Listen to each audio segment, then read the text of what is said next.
Hey guys, it's Kusi. Already the 9th episode of this, and we are heading towards the finale real quick.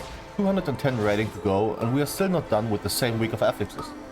I did 2 more dungeons I needed score from, before we can open our stack vault and prepare for the next set of affixes to play. So the mission for this episode is simple: push rating as much as possible. Without further ado, let's send it. First dungeon of this episode will be a Vortex Pinnacle 17, and because it's still with Tyrannical, the dungeon with only 3 bosses surely will be the easy go through. First boss, absolutely no issues. Matter of fact, everything went rather planned, besides the Fury ripping aggro from damage occasionally. However, on the second boss I absolutely tried to focus up to the sheer maximum. Only one mistake could mean a wipe, so this was not an option for me. Luckily the party played the wind mechanic really good, which led to very little unnecessary damage coming in. This didn't even feel like a Tyrannical, to be honest. But maybe it's just that the tank kept himself alive without me, and my gear is at a point where I don't even realize the HBS output. Even the big nasty pack didn't rise up to be an issue, so we quickly made our way to the final boss in an attempt to still 2-chest this one. But here it seems like we just got a bit too cocky at the end. 3, and I repeat that, 3 of us died to arguably the easiest mechanic in this entire dungeon. Fortunately, we had all the CRs in the world still up, so we could recover this one pretty quickly. After that, no more mess ups, and since I forgot to use drums on pull, I safely mentioned 2 chests by pressing it just in time. Nah, just kidding. It was at 8%, but hey, 44 rating for this one, so we move. Second dungeon, we have ourselves an 18 Neltharus, which is not my favorite this week. And besides the usual mispulls, or rather missing interrupts, we had to take 1 wipe. But it was rather early in the dungeon, so no need to curse this one yet. So I did die on the first boss, fortunately very late into the fight, so the team could still finish it. For some reason I keep on forgetting about those lava waves after the charge. Coming up onto the next boss, this was really, and I mean really, rough to heal. Not even necessarily the part with the chains, but the overlap from the guy that still has the bleed running when the spears are coming. That target takes some mad damage, and even though the priest could have used the spares, I have to be honest, I wouldn't think I'd die in this position either. First wipe because we didn't have the 3 chains anymore to play it proper, so we watched the tank keep going, but he couldn't do it anymore. And then he called for an abandon. But since I needed Meldarus, I wanted to do it again. Only 17 this time, but with the mad pull in the beginning where I die because of heal aggro. I really should start to use stun more often here. After that big chain pull, we pulled even bigger. Not sure why we did that, but we controlled the pack really good for the most part. Besides that one molten core cast go through, we yet didn't wipe because we managed to kill the little elemental on 2 stacks. Chargath again, and I was determined to keep the party alive here, considering I couldn't on the last attempt. I tried to give Cocoon to the target affected by the bleed, but this did not always work due to the cooldown. Another DPS died to a one-shot, so we couldn't do it anymore. Next attempt, and I'm absolutely not sure why the tank just kept hiding him onto me. Maybe this was unlucky positioning, or maybe this was a planned hit on me. But I died in the process. But CROP, so we kept going. Next chains, I managed to stabilize the party in time and 3 stacks in an instant. Had to use all my cooldowns to get through this. Surely they won't do it again. Ah, shit. Well, finally we killed it. In moments like those, I can really tell that I'm not a good healer. I lack the composure to just safely ensure everyone makes it out alive. The entire third boss took so long, due to 2 DPS dying to one-shots, that this seemed barely timeable anymore.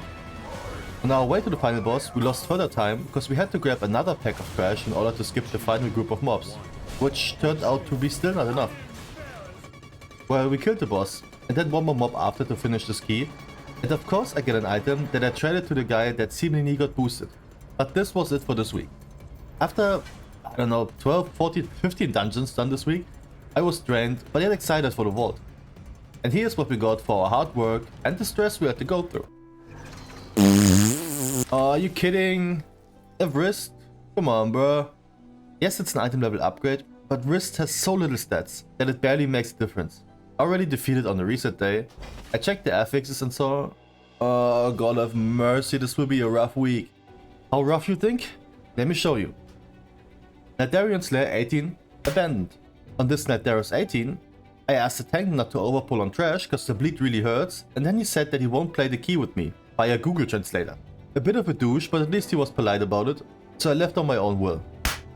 Brackenhide 18 and... Okay, we need to talk about this one. Did I overreact here? Give me an honest opinion in the comments. Was I a little bitch for leaving this key in the fit of rage? Here's what happened.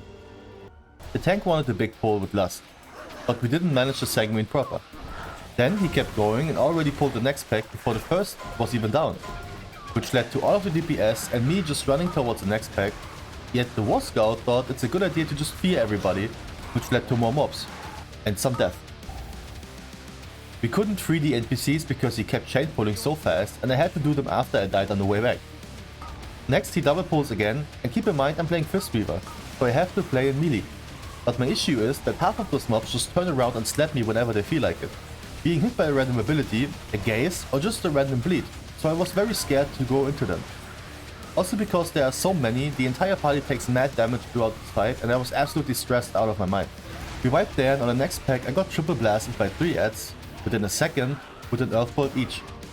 Obviously it's very unlucky that they all target me, and I didn't even have kicked myself up. But all of those events annoyed me to an incredible amount that I just decided that I don't need this. So I left the group and fled. So tell me your opinion. I'm actually curious. Next up is the Vortex Pinnacle again, but this time on the fortified setting on this week, so the danger of the dungeon shifts a little bit. But first boss no issue, yet the second boss felt like a tyrannical boss to me. Even though the tank healed himself just as much as the Guardian did, I had to pump out a lot more healing to keep everyone alive for some reason.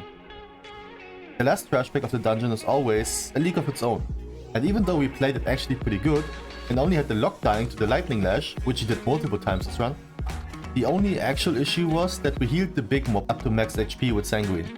Unfortunate, but we timed the key for 20 extra rating for an overall of 2380. Up next we find ourselves in Halls of Infusion 18, which was one of the few dungeons I wanted to be done with ASAP. And we played this one very, and I mean very clean. The 1 or 2 deaths here and there could have been avoided, but didn't harm us as much. First and second boss just got rolled over, and on the trash towards the third, the Shadow Priest just made life so easy for me by master spelling every deep chill spell in an instant. I appreciate that a lot more than he would imagine. And just like on the dragon in Vortex Pinnacle, this boss felt like tyrannical. So much overall damage coming in, so I was constantly tunneling on the health bars by pretty much just listening to the sound bits of the boss. And even though our tank didn't do any over-enthusiastic pulls, he started that habit on the bridge, putting way too much trash with the waves, the incoming damage and Sanguine for us to handle. We recovered eventually and had over 4 minutes to the boss, but the match said he's full red on armor, so I put down an auto hammer for him to repair, which he didn't use, at least not till after the intermission. He eventually did, and even though we probably didn't need to run the intermission twice, if he had repaired right away, we still timed it for yet another 20 rating. 100 rating away from KSH. After that, the tank told me that I healed well, which is kinda hard to believe with all the events that took place till now, but it was still nice to hear. Last dungeon of this episode is yet another attempt at Netherion's Lair 18. And besides a pretty rocky start, this went pretty neatly. Not clean, but good enough. Until we got to Naraxus and I got pimp slapped by the worm, due to our tank being out of range after getting spit out again. So we go again, and not only I learned that standing too close is a bad idea, no, even the mage reminded me of it. What a nice chap. And even though I eventually regretted a lot of my life choices when dealing with the last 2 trash packs of the dungeon, we managed to get through them. Almost 20 deaths, but still over 4 minutes to kill the boss. This looks doable. Fortunately, we had our breakdown on 5% remaining health, so the tank and I could finish this in time. Only 10 score for this rough adventure, leading to only 90 more rating to obtain. Bumpy dungeons and some mad disappointment from the vault. As you can imagine, I wasn't feeling spicy after all of that. But the show must go on, and even though I absolutely dislike this week of affixes for some reason, I vow that by the end of next episode, we achieved our goal. Before we end this episode, I will quickly run down what the patch 10.1.7 brought to us, since this one got released in this week. And even though they didn't change much in terms of gameplay, they changed the way we regenerate mana mid-fight. Before the patch, we pretty much just dragged mana with blackout kicks. Now this has been removed and Mana Tea got put into a place where we have to skill it regardless if we want to or not. But Mana Tea also got reworked, so instead of just reducing mana costs when active, it now gets charged from using mana and also potentially from other abilities when talented. You can just use this ability now whenever you have stacks, and you don't even need to consume all of them if you don't need them. Also, for each stack consumed, you get a 1 second or 50% reduced mana cost on spells. And on top of that, you can just use it while walking as well, though with a 40% speed penalty. I played both Fist Weaving and Caster build in this video, and I can tell you that you feel the difference in both. You're more likely to run out of mana on Fist Weaver now, since you don't get anything back from all the blackout kicks, but for the caster build, this is a blessing. You can just rack about 40% mana easily between packs, so I barely needed to actually drink up. Overall, I really like this so far. But for now, I wish you the most fantastic day whenever you see this, and I will catch you in the last one for our 0 to Hero on Mystery Bomber. Take care.